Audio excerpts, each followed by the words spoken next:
Yeah, I see it now. Recording call. Okay, so on the phone with me today, or Skype, is Hannah Miyamoto.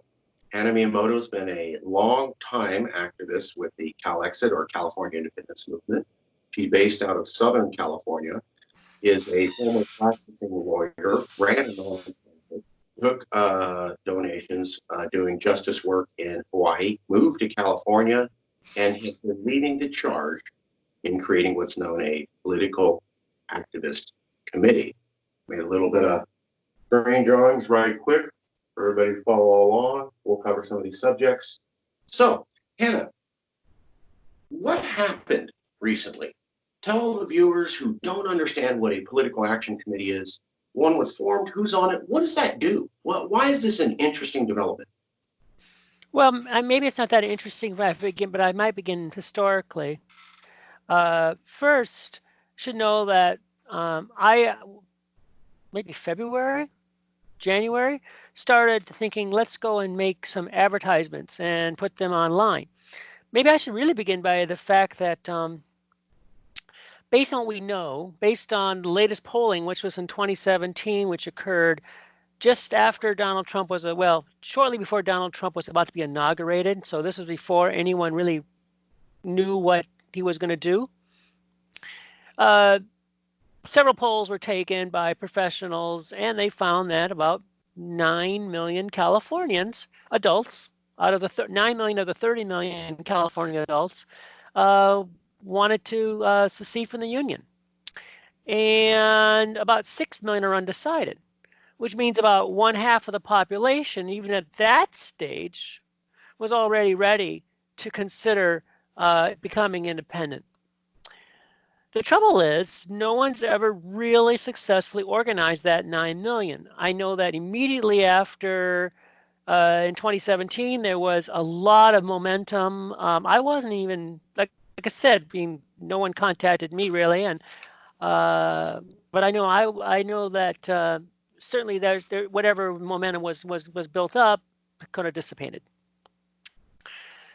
So the idea was just to go out and find some of these people, like any other thing, try to solicit them for donations, and buy more advertisements, and thus eventually come up with a major movement.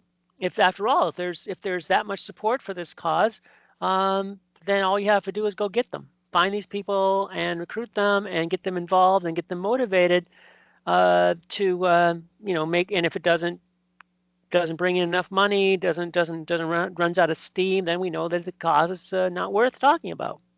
Real quick, just for our viewers listening in, Hannah's talking about the February 2017 polls by Reuters Ipsos that showed 32% of Californians wanted secession, but up to 55% of Californians, when we actually matched the demographics, were also willing to talk about secession. When you look at that in a population of 40 million, what Hannah's pointing out is that there's 9 million Californians, according to 2 very reputable surveys, who said they're definitely willing to think about secession. Am I getting that right, Hannah? No, you're actually getting it wrong. It was 9 million who support, okay. 6 million undecided. Oh, so the market is bigger than 9? Yeah, so a total of 15 million and approximately 50%.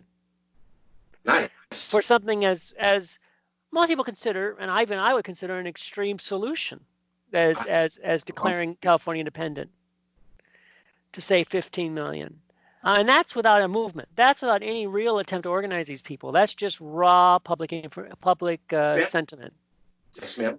And what do we now? People, what more do we know since then? Nothing, except that we have indication from social media, even today, where anytime any people, not people who are organizing the movement, just people come that particularly Marcus is really good at just sort of discovering on Twitter, who say, hey, it's time for California to become independent. I'm fed up with this. And they inevitably get several hundred or several thousand people chiming in. That happened today. That happened this morning. Yeah, exactly. And it happens all the time. I mean, we know that. And so while social media is obviously not as valuable a indicator as a reputable random selection scientific poll survey, It's not to be discounted. It shows that, like I said, we've like I said, the 2017 poll also was taken, I think, specifically, I should point out, because at that time there already was a ballot initiative to go on the ballot.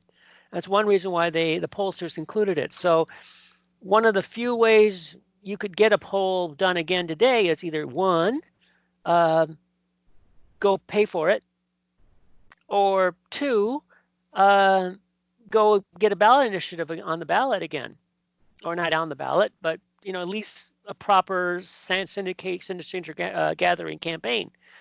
Now, I personally don't support much of either of those. I think it's just more important. I think it's more important to just simply bring the people together, and we'll see if we go from there. Because ultimately, we are a democratic movement. And I can't overemphasize that. In fact, one of our complaints is simply the undemocraticness of the United States government. It doesn't represent the people. It doesn't even represent Republicans properly. It certainly doesn't represent the overall electorate. You got a whole bunch of people in there who represent small groups of small population states. Some people will say, well, that's the Constitution and that's the way it is. But we got a situation right now where you have 18 senators representing half the population of the United States. 18 out of 100 senators represent half the population of the USA. Or another way of looking at it is something like what? 20 states? No, at least 12 states have fewer people than this county of Los Angeles. It could go in a lot of different ways. So the point is, it's extraordinarily ridiculous. The founders gave the U.S. senators enormous power because they had a lot of trust, apparently, in U.S. senators. And U.S. senators, of course, were not elected popularly in those days, but that doesn't really matter. The point was, also, though, we have to be very honest. One of the reasons why states were given so much power was one of the price of it was a part of it was a compromise to make sure that states in which slaves were could be owned could be they would be assured that slavery would never be abolished. I'm sorry, something's happening. 1 second. Here he is. Oh, that's interesting. Oh, you flip sideways. Okay. That's better. Off. Okay. That's so dumb. Did it again. Technology. Okay, so. Are you using your cell phone then? I'm sorry? You're using a cell phone, aren't you? Yes. Yeah. That's what's happening. It's changing orientation. Yes. Let me drop real quick. Apologize. But anyways, I didn't really get to your question. I sort of got to it. So we start from the point of the advertising, right? And as soon as we started going into it, I started with Google, because Google Ads is a system where you can you click on literally any website, and typically, if you see a banner ad on the side, it's a Google ad. So hey, let's go and do that. And Google said, originally, I probably should point out, originally, the very first thing we were going to talk about was the forest fires, the wildfires in Paradise, California, which you might recall that Donald Trump had, all his reaction to it was that California was at fault because we hadn't raked the forest and hadn't picked up all the dry leaves or something like that. And it was extraordinarily insensitive, and it made a lot of Californians very angry. And so I thought, okay, let's go and put an ad out. Click on this and, go to a website. We set up a website, by the way. I should probably point out right now, it's www.cal-lib.com. And anyone can click on that right now, and they can put their email in, and we'll be communicating with them. All right, so that was the main point. So, but anyways, Google said, oh, you mentioned Donald Trump in your ad. Therefore, this is a political ad. Right. I remember that. That was the nexus. You weren't even going to go on this magical roller coaster tour until you found out that in order to be able to have your free speech, you had to be called a PAC. Am I A getting this political action committee. That's correct. Yeah, that's why we had to form a political action committee, which isn't as hard as you think. California doesn't make it very difficult at all. I filled out a little form, and I think it says promote and advance the independence of California as like its purpose. It doesn't. It's just. It's we can. We'll probably talk a little bit more about it. It's not currently aligned to any particular party. It just has that one purpose, and the Secretary of State said that's good enough with us, and didn't even charge us any money, and we're a PAC.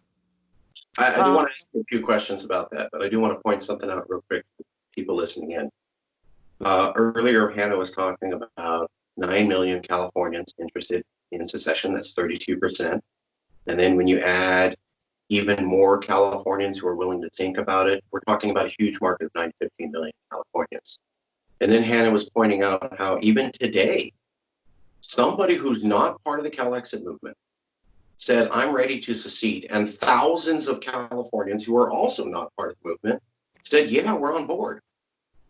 And this is one of many tweets that's been coming out in the last 4 or 5 weeks, where we have random Californians not attached to the Cal-Exit movement saying secede, and then hundreds or thousands of Californians saying, who also, I support this, who also are not attached to the movement. So Hannah's saying, hey, look, if people not attached to the movement are talking about this, then the market is still there.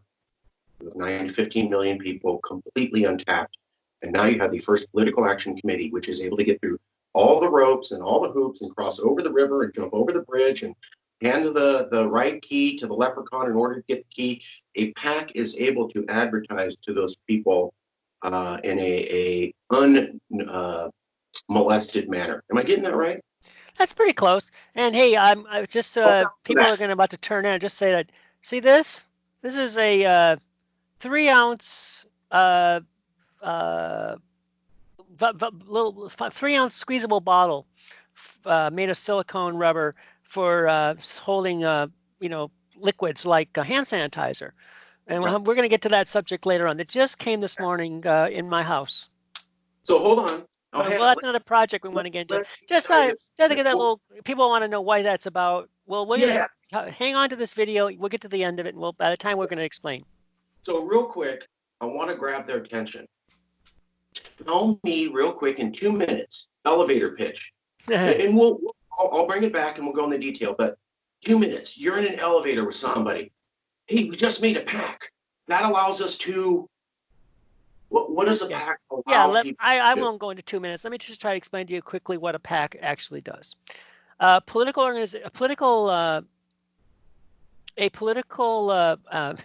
action committee is let's see. It's an organization. It's a nonprofit organization, which means the money collects is not taxable as income to anyone. Number one. You don't have to be incorporated, by the way, as a nonprofit corporation. It seems kind of crazy, but that's the way it is. You might think of it as like a bag of money, and everyone can put money into that bag. And the money, once they put the money into the bag, it's not taxed by the government, and you could spend it for political purposes, specifically to influence elections, also to promote or attack ballot initiatives that have been proposed. And those are the, you can contribute directly to campaigns. You can spend your own money to influence so-called independent campaigns or independent advocacy campaigns. So that's basically it. What they're not too good at is lobbying, but that's what a 501c4 organization is for. So I wouldn't really use it for lobbying, but it is good for influencing political campaigns, and of course doing research and education as well. There are some PACs that that's probably what they're best at. Is I'm trying to think of something like Progressive Change Committee, sometimes called Bold Progressives. They're a good example of a PAC. If you're a member of their email list, they're sending out emails all the time telling you about campaigns and things. So they're doing research and stuff, but they're also there to put money directly into campaigns.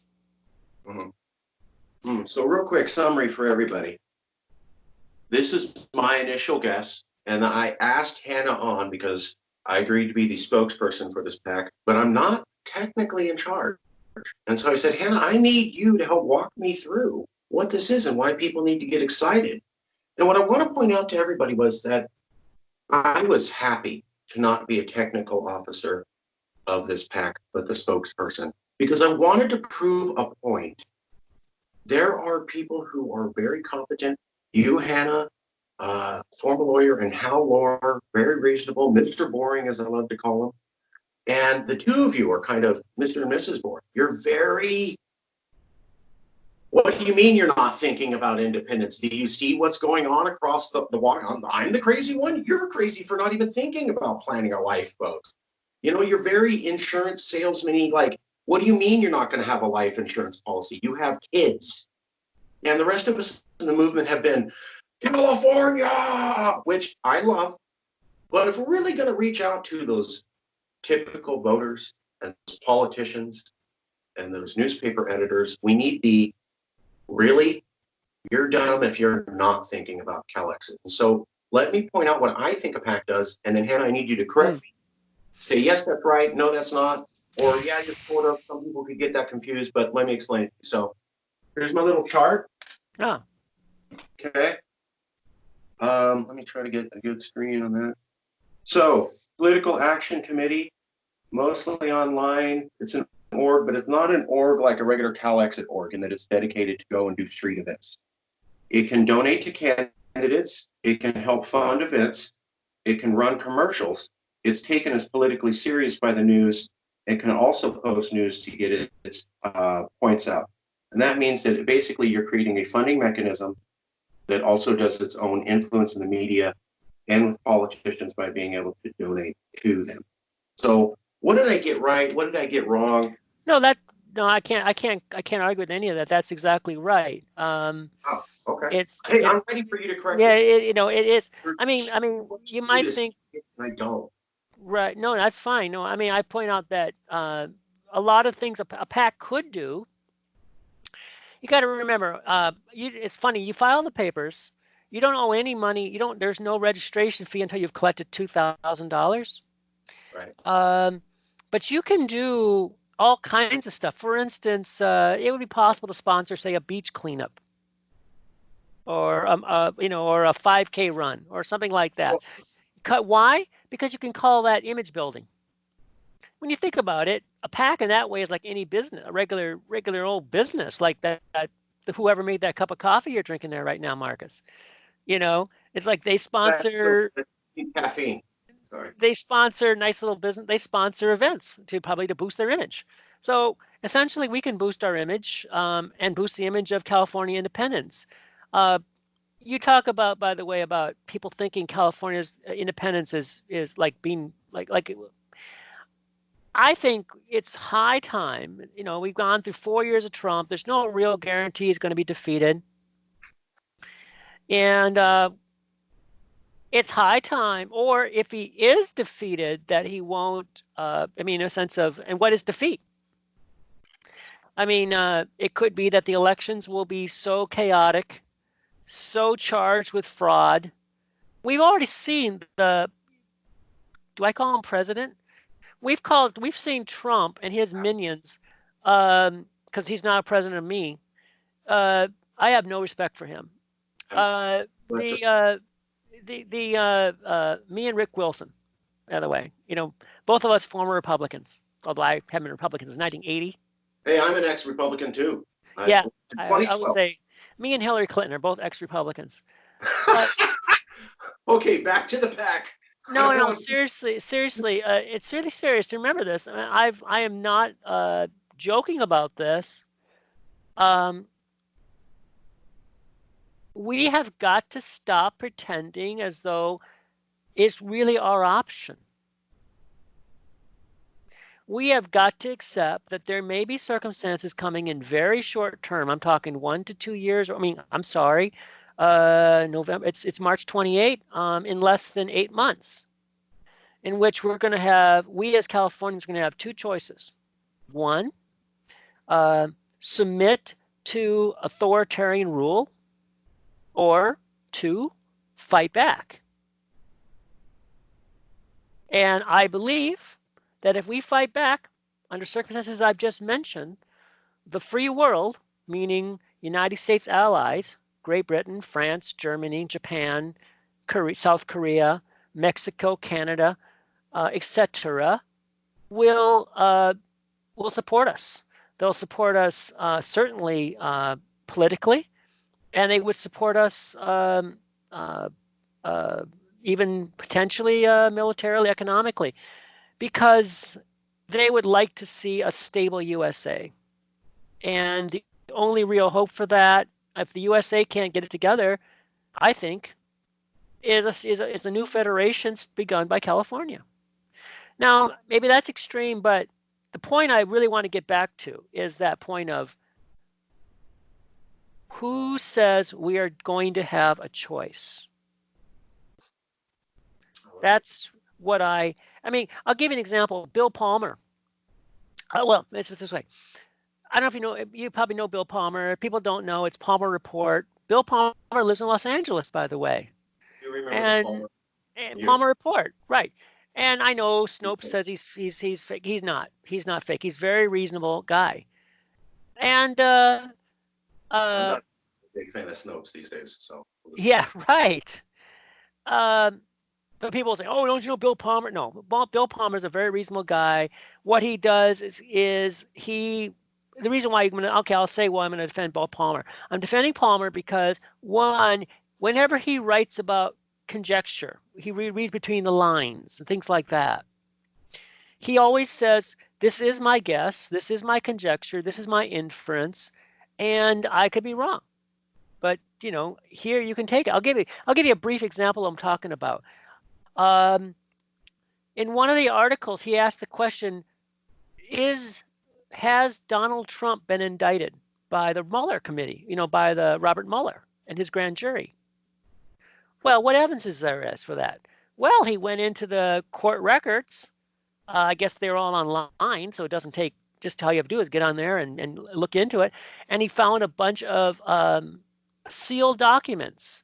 And he noticed that some of the indictments had been unsealed, and there were people now being arrested and facing charges. But there were several unsealed documents. So there were currently sealed documents in that record.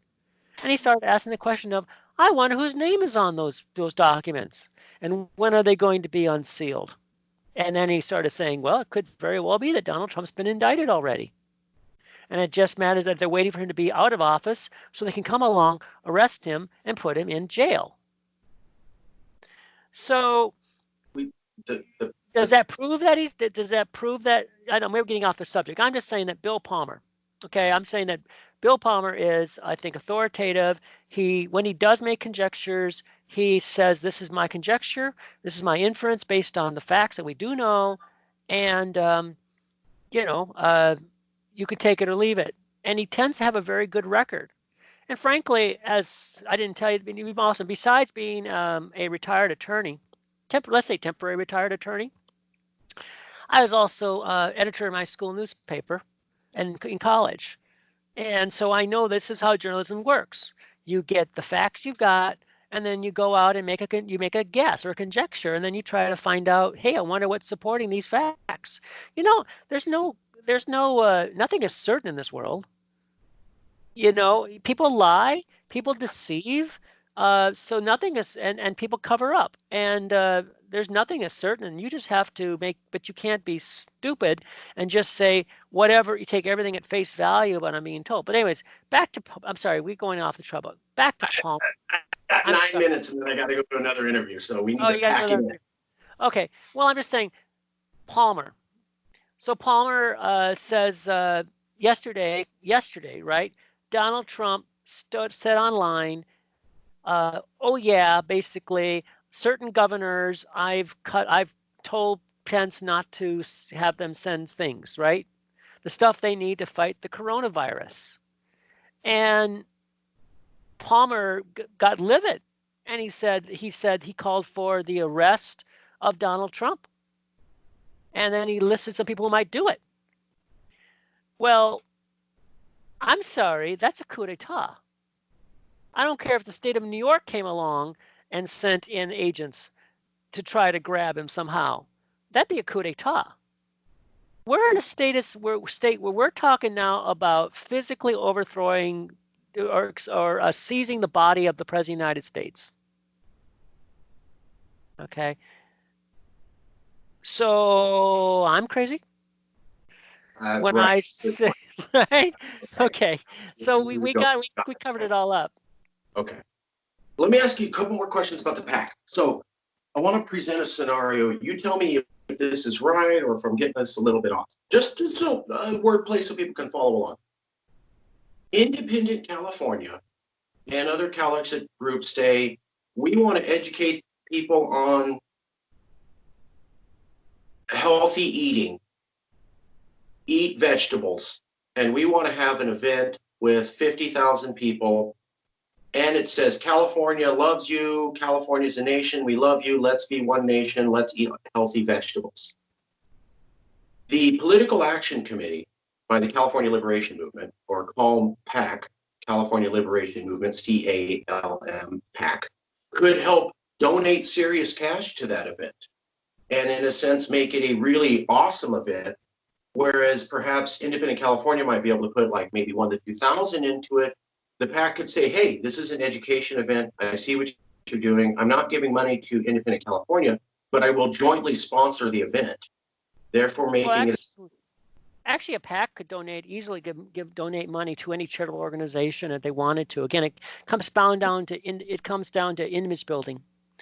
So Independent California can receive a donation directly, just capital injection directly, not tied to an event from CALM-PAC. Yes. A PAC, I mean, it can't go the other way. Okay, so a charitable organization cannot donate money to the Political Action Committee. Okay. And a C4, what is called a civic league, cannot donate money directly to a political action committee. But a PAC can go the other way and donate money the other way. And also, there's all kinds of things like fine lines. I mean, I remember when I was involved in the Sierra Club, we had a Sierra Club PAC, and we sort of, used, we sort of encouraged our members to donate money to the Sierra Club PAC in order to, we didn't actually have any money. Mostly, we just simply gave endorsements out, telling Sierra, that so-and-so is a good environmentalist and good campaign, and we support their election. So that's the other thing is that the PAC, so the PAC can donate to a CalExit group. It could help fund an event managed by a CalExit group. It can also pay for advertising on social media, TV, print, etc. Advertising a point like, wasn't it cool that Gavin Newsom said we're a nation last week? Isn't that cool? That's just a general education thing, right? I know not everybody knows that.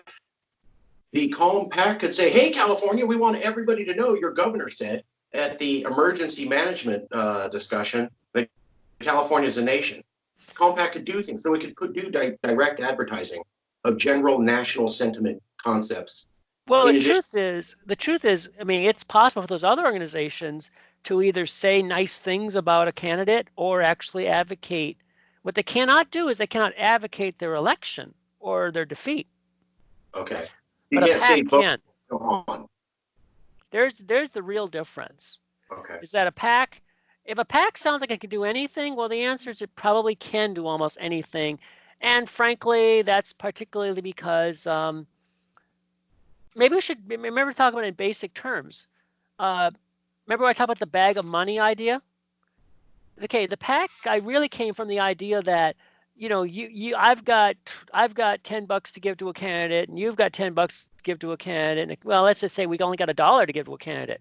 Well, $1 isn't going to do much to, but if, you, me, and 255 of our best friends got $1 each, put that together, now you got a pretty big check. Right. And that's what PACs originally started from. Just the idea that you could bring small amounts of money from each person, and you know, you know, I mean, this is years before online. Remember, PACs have been around for decades. This goes way before there was an internet, you know. But it's that idea of the small donation. You know, everyone kicks in a little bit, and you now have a significant a significant sum that you can, you know, use and say, you know, here, Mr. and Mrs. Candidate, you know, here's how much we like you. You know, here's a $250 check. We like you. We'd like you to support this position. So the PAC can donate to a political candidate. And as you and I have seen, that's totally cool. And as you and I have seen, some of these candidates are doing favors, we're not suggesting that, or positive talking points for people who only contributed what, 4 to 5,000? Like, Yeah, it's or not even a $500 maybe. right. So it's not like you got to put in $500,000 in order to start having politicians in Sacramento pay attention to there's a California separatist movement, and the PAC could start to slowly, incrementally get that idea into the actual decision makers in Sacramento. Is that correct? Yeah, that's particularly one of the ways that a PAC would be influential. Um, you know, frankly, simply that you've collected a lot of money is a piece of news that would make a lot of politicians very interested, I think. Um, you know, it just would, you know, I mean, if you, the more money you collect, the more and you announce it, uh, the more that politicians will say, there are a lot of people who care about this issue, or there are a lot of people who are getting so fed up with the federal government that they're ready to take this step. Yeah. If I could remind people, I mean, money is speech. you're talking about And political yeah, it's a PAC. A PAC says, I'm not playing around in politics. Is that a fair summary? yeah. If you got money, the more money you have, the more effective you are. As I said, there's just obviously the money should be spent, and it can be spent in a lot of different ways. But that could include we talked about having a news agency or something like that that helps present news from a California perspective. Thus, you know, getting people to shift public opinion and things like that. I mean, we are a little bit different than your typical PAC, but maybe not. I mean, you think about it. AFL-CIO has a PAC, and that's because they want to promote the labor organization. And you and me can actually donate money. You don't have to be a member of the AFL-CIO or a union of an AFL-CIO because you want to support that and that PAC, you know, et cetera, because you really support trade unions. I That for the viewers on that what I think Hannah's saying, correct me here if I'm wrong. When you say PAC, politicians and reporters pay attention. When that PAC has money, politicians and reporters go, oh, this is real. And the name and the body itself gives a seriousness and focus by people in power that you know how to play the game, that a regular 501c3 org that does activities on the streets, which is awesome, doesn't do. So a PAC itself is built differently than a typical CalExit org. And because of that, it's not exactly doing street organizing, but it's able to wield a lot of influence, and it gets that respect up front by the very nature of the beast. Is that fair? more or less. I mean, remembering that C3 shouldn't probably be out on the street protesting anything, anyways. And Blah, that's blah, blah. right. Blah blah blah. C3s are good at research and education, and that's what they should be sticking to. That's what I. But yeah, but I really want to point out to the name of the organization, California Liberation Movement. This actually started because I'll take credit for this. I was the one who looked at international law, looked at the history of California, and I concluded that California was independent in 1846 when the United States government invaded. Yes. And as a result, California is a colonized country, and we're entitled under international law to become independent. Yeah. Now, you know, and which of course throws the whole secession idea or the issue about secession throws out the window. If you were never legitimately part of the United States, you're not seceding from anything. The liberation name word in the PAC, California Liberation Movement, says, we're not seceding. We were never part of America under any legal premise anyways. That's right. And that's certainly a debate that we're willing to engage in. But I think that this idea of, well, what's the logo? You know, we probably should throw the logo up there, right? It's a picture of the state of California, a map of California with a big red fist over it. Right, like liberation movements who are saying, you took us illegally. We don't need to ask your permission. You shouldn't be in charge in the first place. Right. That's exactly what we're saying. And because California, someone says, well, California applied for statehood. Yes, California applied for statehood when there were when U.S. Army troops garrisoning all the major cities, when California was officially under military government, under the United States Army government, and in which it was very clear that the United States would never let California go as an independent country or return to Mexico. And therefore, statehood is invalid. It was never consensual. Yeah, and they didn't let the actual Californios vote. I mean, a couple rich landowners and I don't want to get into that. I think it was actually quite representative. But the point I'm saying is that it's not a voluntary decision when you're only given a limited number of options. Yeah. In fact, I would go furthermore and just brief. My contention would be that the Treaty of Guadalupe Hidalgo, which is usually cited, that's 1848 between the United States and Mexico, all it really did was Mexico gave up its claim to California. Well, given that Mexico actually recognized the independence of California in 1838, that wasn't exactly much of, and given the fact the United States military was occupying California, neither of those are really valid secessions of anything. There's not secession, but cessions. There's cessions of Mexican authority over California. They are not cessions of the United States having right by Californians of their right to self-govern, to self-rule. Right. Okay, we got about 5 minutes left. I do want to cover the controversial part, and I want to say it the right way.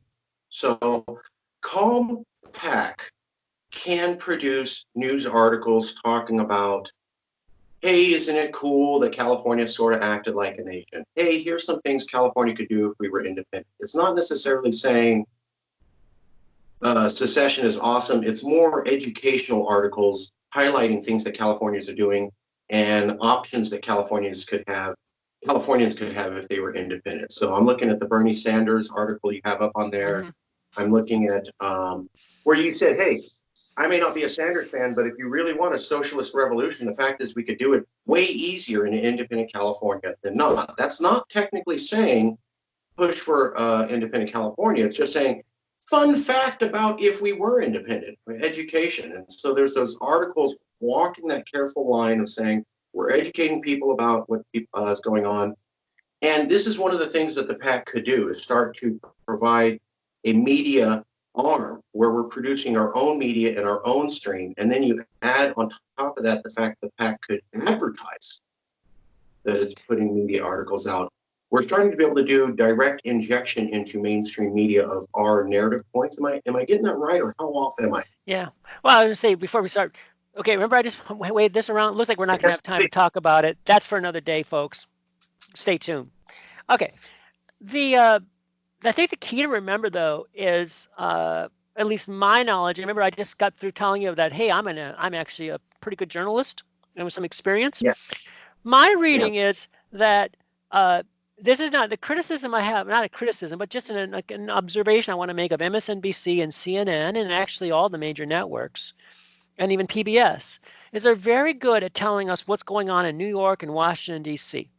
Sometimes I've seen them literally report on a water main that broke in Midtown Manhattan, when water mains are breaking all the time in this country, but because they can send a TV crew out, they can send a camera crew out inside of 2 minutes when you're in MSNBC's offices. Fine.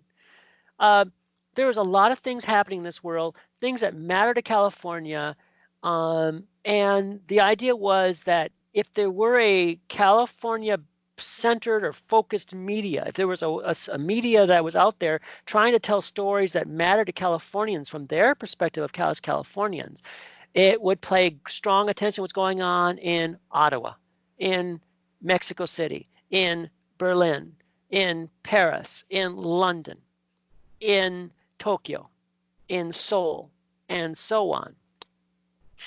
And as well as what's going on. And the thing is that the existing medias we have, it's odd, but even public radio is very local. And I think the best example I can give you is the fact that the Los Angeles Times and the San Diego Union Tribune are the largest newspapers. The LA Times is in fact the largest news organization in the state of California, and they're owned by the same company. But if you read the LA Times, you will find out very little is happening in San Diego. And the people in San Diego know butt kiss of what's happening in Los Angeles. And love it. Right? And then what's going on in Sacramento in state government, well, that just sort of trickles down through the LA Times if it's really, really important. But if you really want to know what's going on at Sacramento, you probably want to go read the Sacramento Bee. So, well, there seems to be like and actually I did a marketing plan. There seems to be like a great potential market for people who care about California as Californians to get a broad perspective of I guess state and national and international events that matter from our perspective of what's going on in our lives. And that's the idea, was that CALM-PAC could in fact fund and foster exactly that kind of a news organization, which would help also change or influence the mindset of people to start seeing California as, to use the phrase of Governor Newsom, a nation state with its, again, that's a player on the global stage.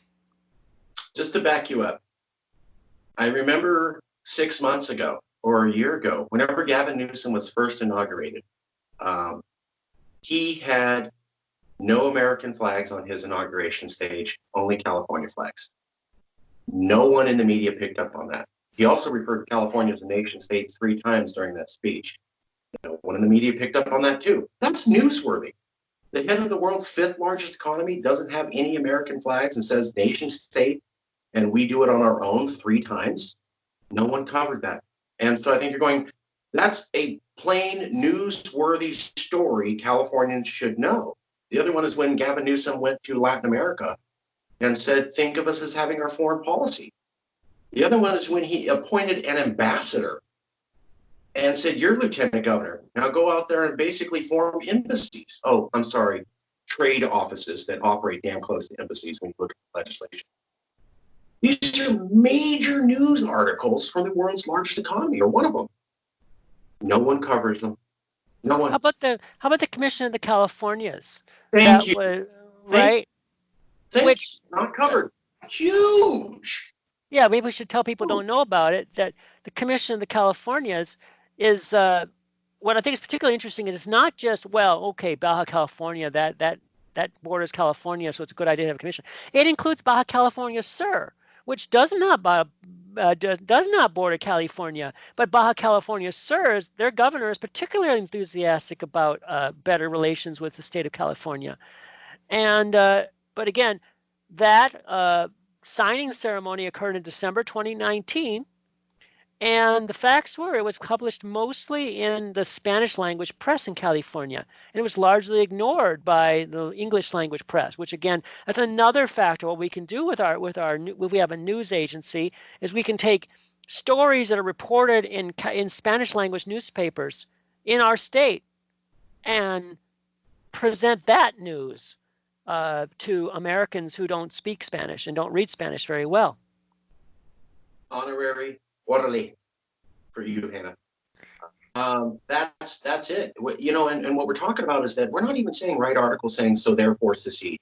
We're saying write articles that point out that California acts like a nation, or has these nation-like things, just news that the mainstream news will not cover. And so if the PAC can start to inject relevant news about how California is acting like blah, blah, blah into the mainstream news ethos, we can start to elevate our talking points into the mainstream dialogue on top of being able to donate to candidates.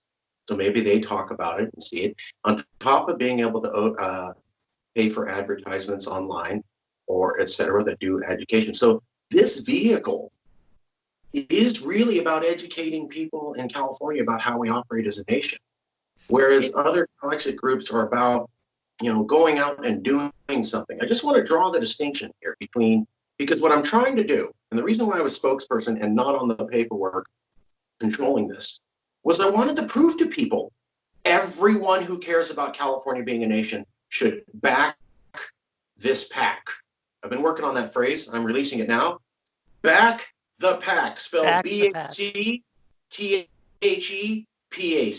Yes, it's not spelled correct, but back the PAC. Because the benefit's for everybody. The benefit is for everybody who cares about California, even if you don't believe in CalExit. If the benefit is about, hey, maybe I do want California to be a nation, but I wasn't part of the movement, and the benefits for everybody in the movement who wants to be able to be taken more seriously and have our messages be getting across to those 9 million to 15 million Californians, and be able to come up with a permanent funding vehicle for the movement. So does anybody lose in this, Hannah, or is this basically something that everyone in CalExit, your own group, should back because it raises the profile of the entire movement and provides resources theoretically that can go to everyone? Am I getting this wrong, or is this something? No, that's absolutely right. I just want to point out one other thing, though, is that slight diversion here, but reminding you too that there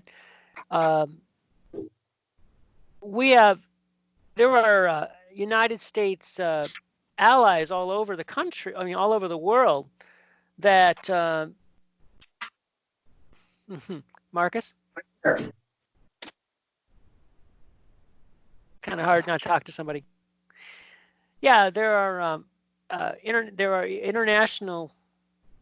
Yeah, let's get back to this. Okay, I just want to remind you that another thing our media has not talked, our English language media has not talked about very much in California, is the fact that there are entire national governments, particularly Canada and Germany, that have spent years of the last few years trying to develop some kind of global structure around the United States government. Right. And again, how did I find out about this? Well, you, viewer, don't know anything about the Alliance for Multilateralism. Well, it's because I read it in the Toronto newspaper. Right. In the Toronto Globe and the Canadian Broadcasting Corporation website. So that's why I'm saying that I'm seriously believing that part of having a higher profile through the PAC is to communicate to foreign governments and people in foreign countries that we're here. We're not all Donald Trump, America First types, whatever, MAGA, I don't know, whatever. We're not interested in forming a country built around. We're not interested in forming an authoritarian regime around white supremacism. Let's put it that way. We're an internationalist, peace-loving, freedom-loving people, and maybe important. We're a peace-loving people, and yet we are as concerned and alarmed by what's going on in Washington, D.C., as you are, German or Canadian or Japanese or etc. Yeah, and that's the thing, is that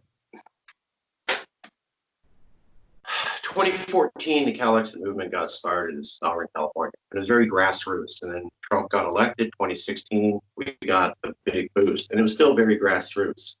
And we were still very much, we're not like America. We have a different culture. We're losing money.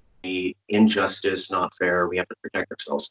And that motivation is still there for the movement. But what many people in the movement gradually coming to after years, that we have to start selling this as very rational, and you need to look into this no matter who you are, even if you think it's crazy, because things are not sustainable. You can see that.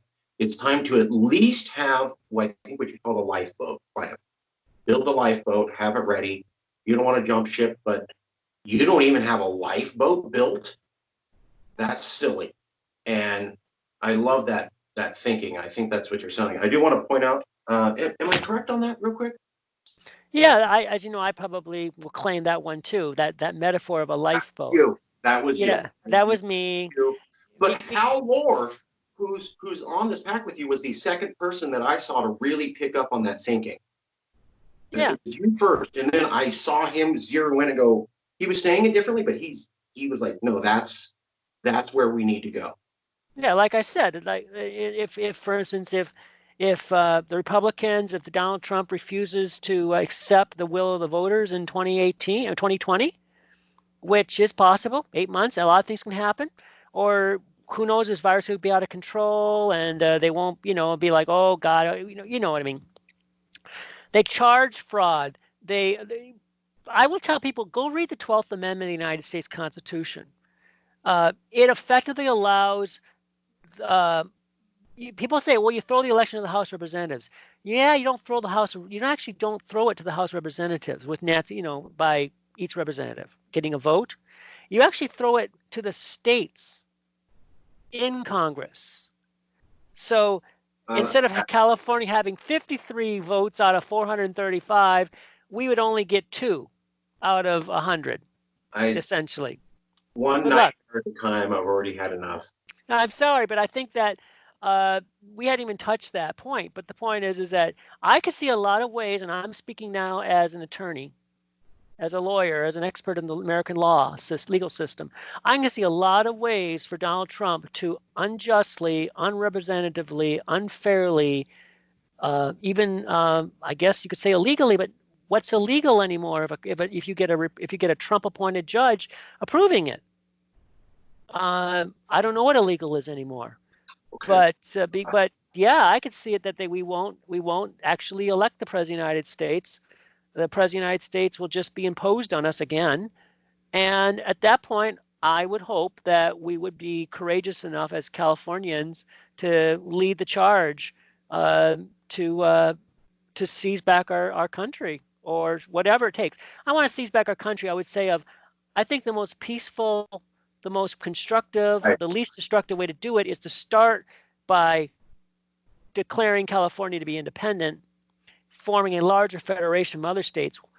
Washington and Oregon seem very much on the list right now, and maybe Hawaii, definitely Hawaii, as being the 4 big states at the beginning. But that is what I think, and I think that I'm saying this from the perspective of a situation in which the legal system is basically, well, like I said, it really comes down to this, right, Marcus?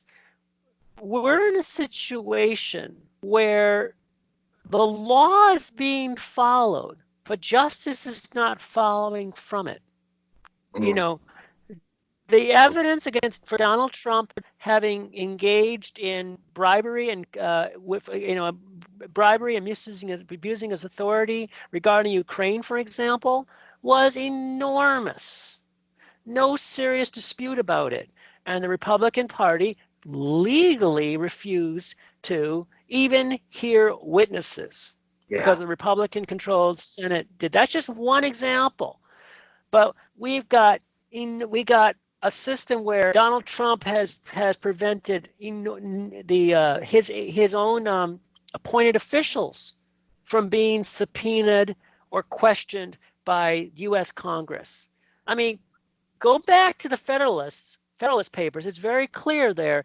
The founders said, even the founders thought of the House of Representatives as being the people's house, as being that this is where democracy lives. And that's all being thrown in the trash. And it's not being done. And every time, And whenever they bring it to court, well, they what was it recently where the Supreme Court brought out the old political question doctrine, which says, in a dispute between Congress and the executive branch, the courts cannot intervene. Okay, that is a wide open trunk to just allow the executive branch to do whatever they want.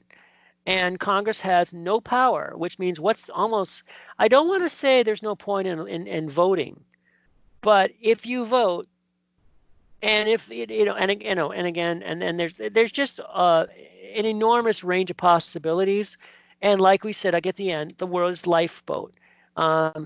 If those people don't understand what we're talking about, we mean that, look, put yourself on a ship sailing across the sea. Suddenly there's a fire, hits an iceberg, whatever.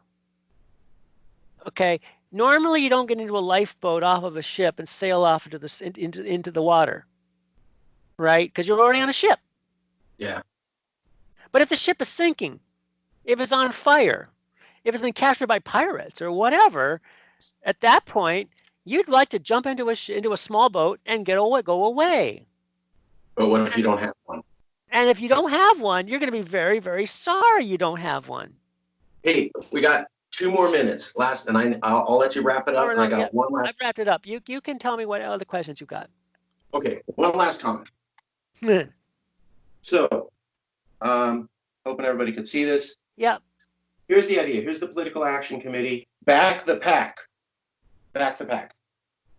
Donations can go in. Ad money made from advertisements online. They're also going to start selling products. Hannah was alluding to that. This money comes into the PAC. Mm-hmm. That money gets spent on advertising to grow the PAC. So money comes in, everybody donates, buys things, helps advertise, writes articles, tells people about the PAC. They advertise, they grow the PAC. PAC gets big. At some point, the PAC is large enough on its own that it doesn't not exactly need advertising cash. And then it could start to fund politicians. It could start to fund events, but only after the PAC is large enough to really be a viable animal alive on its own. Am I getting the general strategy for growth for the CALM-PAC movement correct? Well, I think it's important to understand is that the advertising isn't in fact an activity. If you were to get a direct, let's say if the California resident gets a direct mailer that says, support California Liberation Movement PAC, that's effectively saying there is a California Liberation Movement PAC. You see, this is why originally I wanted the advertising in the first place, to say, hey media, because the media picks up on this. Hey media, there is a California Liberation Movement. It didn't just go up in a puff, in 2017 or something like that. So we can't ignore that you're not a movement unless you're active and doing something. And of course, the more you do, like I talked about, having you're writing stories, putting them on your website, and people share them as shareable as media that they can share all over in social media. The media will pick up on that. Media will pick up on anything. You put videos on YouTube, the media's going to pick up on that. This video this video has received Marcus's videos have received attention by actual reporters who are not, who are just I want to say is, their reporters are not people who are just activists on one issue or another, but they're in fact people trying to report the news as journalists. Yeah. So it's all that. You can't form a media. Let's face it. What California Liberation Movement is not. It's not a conspiracy. It's not something that people are going to keep secret. You've got to tell people this is what we're doing. Yeah. Okay. Last 2 minutes. What is the last thought you want people to think about? They're watching this video. They've heard everything. They have some idea about what a PAC does, and you have 2 minutes in an elevator. What is it you want them to think? What is it you want them to do?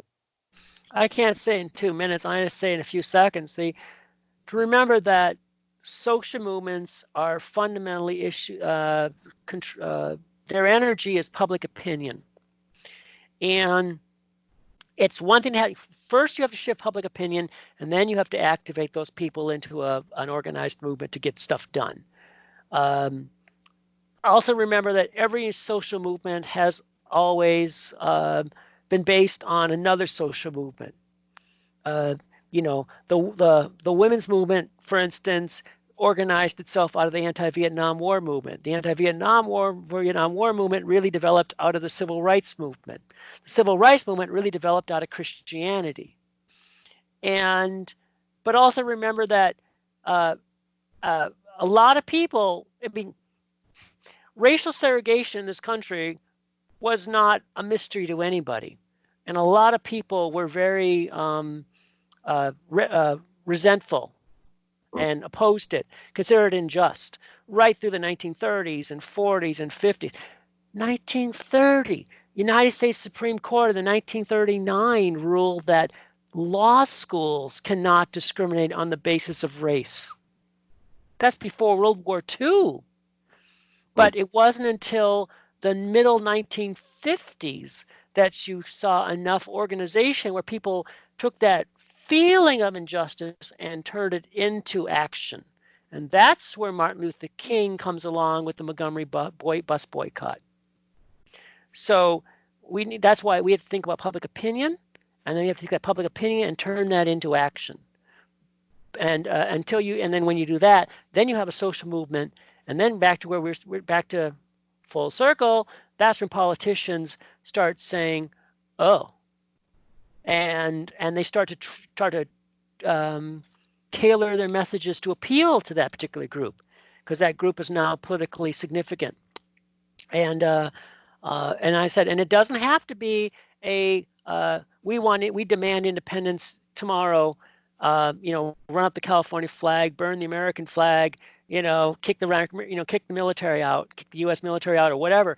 No, it's about gradually creating that sentiment that California should be independent, or should be independent because or certainly if circumstances are so bad that that's the only other alternative, that's a better alternative than the other alternative, which would become part of an authoritarian, undemocratic USA, or whatever it may be.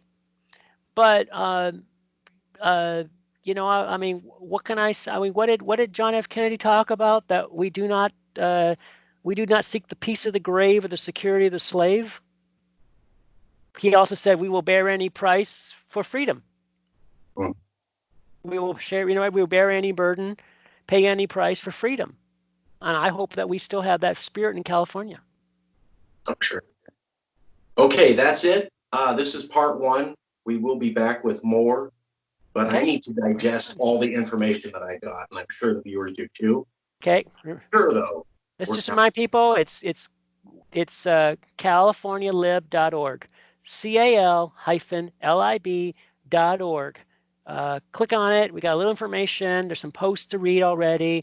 It's early days, of course, but we'd love to have your email and get involved. We're going to start having a regular newsletter going out. We're going to tell you about stuff that's happening that you didn't hear about because our media simply doesn't cover it. But it is covered. It's covered in other media that, like I said, it isn't United States media. All right. So cheers. Hey, Hannah, back the pack. Yes.